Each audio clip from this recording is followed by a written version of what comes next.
So I've just heard some beautiful sounds coming from the marquee. Can you tell me about your instruments, please?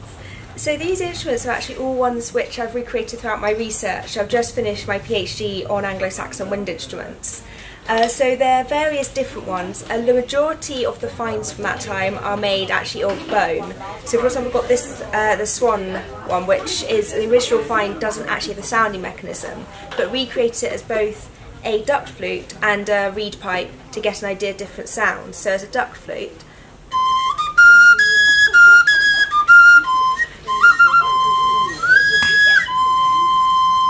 but then also as a reed pipe, so we played with reeds from various different types of material.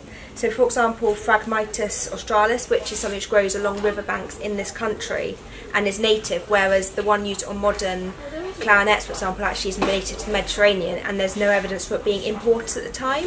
But with this, it's just with a swan feather reed, so again it's the same idea of it's just a single reed, so again it's swan bone.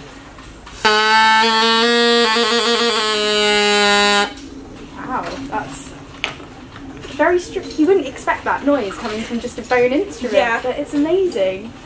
And it always sounds slightly, in a way, like a swan, kind of that very almost slightly honking sound. It does, yeah. Oh, wow.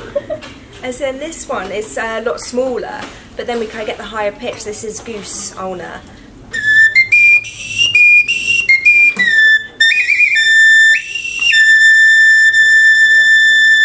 And again, you kind of get, it slightly sounds a bit like a bird as well at places, so they may have been making that kind of sound on them possibly. So there were also some wooden instruments, which there's only actually 2 found from this period in this country, partly due to preservation, both up in York from dates between 866 and 1066 AD. So this is one of them. It was actually found in 2 pieces, and I've just attached the horn to where the tenon would be, and it's got the reeds in this one's actually made from Phragmites. So if I just play it without the horn.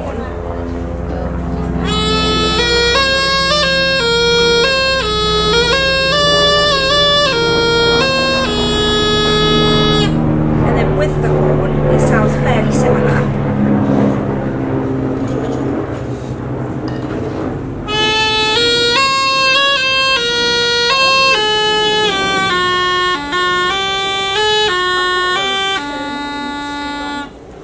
So then the other wooden instrument is actually a set of panpipes made of boxwood.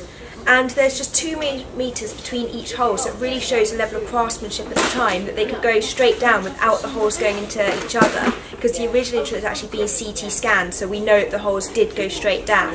And this sounds like...